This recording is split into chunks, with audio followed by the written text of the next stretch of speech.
Praise the Lord. Actually आज 21st को मैं चर्च ऑफ कैलवरी गया था, तो पास्टर सुरेंद्र का था प्रीचिंग। तो उसमें ये बताया कि उन्होंने एक्चुअली स्लाइड में से दिखाई है बहुत दिनों बाद।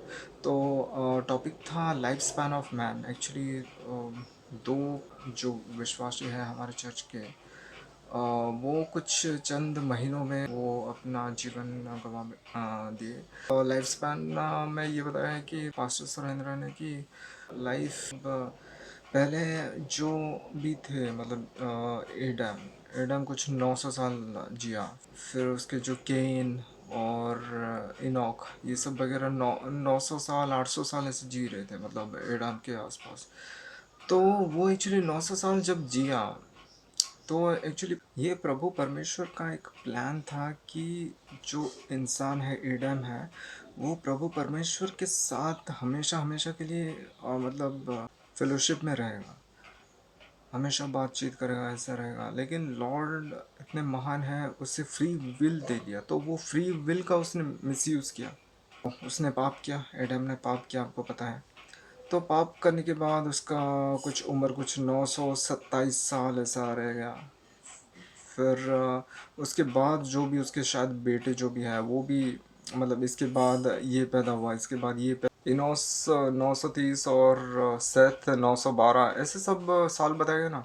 तो एक्चुअली एटर्निटी के साथ, मतलब उनके साथ फेलोशिप करने का प्लान था, लेकिन उन्होंने जैसे सिन किया तो वो मतलब डेथ को फेस करना पड़ा। और कितना लंबा उम्र जीते हो उससे मतलब नहीं है, हाउ यू लिव मैटर्स।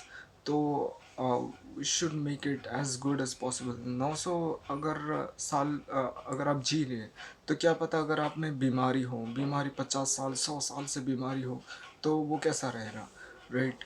और इसलिए मतलब पाप होने के लिए प्रभु परमेश्वर ने क्या किया, जो लाइफ स्पैन है 120 कर दिया। ये साम में लिखा हुआ है, साम में। और उसके बाद 120 से अभी 70-80 भी आ गया, ये भी लिखा है पवित्र बाइबल में। और जॉब कहते हैं, आयुब जो है कहते हैं कि हमारा जो वो लाइफ स्पैन एक्चुअली 70, पहले तो 900 कुछ था, फिर 120, फिर 70, फिर अभी विंड हो गया। तो जॉब में एक्चुअली विंड बोला गया, और शाम में एक्चुअली 70 बताया गया। हम मतलब जब जीते हैं, हम ये चाहते हैं कि हमें जो एंटरटेनमेंट मिले, हमें होम मिले, घर मिले, हमें गाड़ी मिले, हमें पैसा मिले, ये सब तो मिले, लेकिन एटर्निटी विद जीसस ये भी एक इम्पोर्टेंट पार्ट है कि नहीं।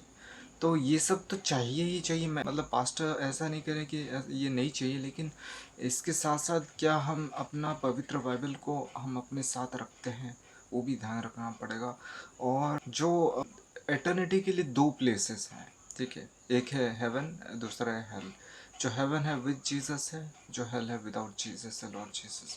तो हम जो जी रहे हैं, हम जो कार्यशैली हो रहा है, हम हमारा जो सोच है, वो प्रभु परमेश्वर यीशु मसीह के जैसे मतलब गाइड किया हुआ है, वैसा होना चाहिए। और हमारा लाइफ एक कैंडल जैसा है, कैंडल जैसा मोमबत्ती जलता है। फिर वो जब कम होता है, मतलब आयु कम होता है, तब उतना कुछ फ़ायदा नहीं। मतलब लाइट जितना ज़्यादा हो उतना ज़्यादा मैटर करता है। और आपको पता है, मतलब इनोक को उठा दिए, मतलब प्रभु परमेश्वर ने हेवन को उठा दिया। शायद उसने कुछ अच्छा काम किया हो, वो जेनेसिस में बताया गया, उसने कुछ अच्छा फेथ दिखाया हो शायद इनोक ने, तो इसलिए उठा दिया। तो ओवरऑल ये था, तो बस ये सब बताया गया। Thank you.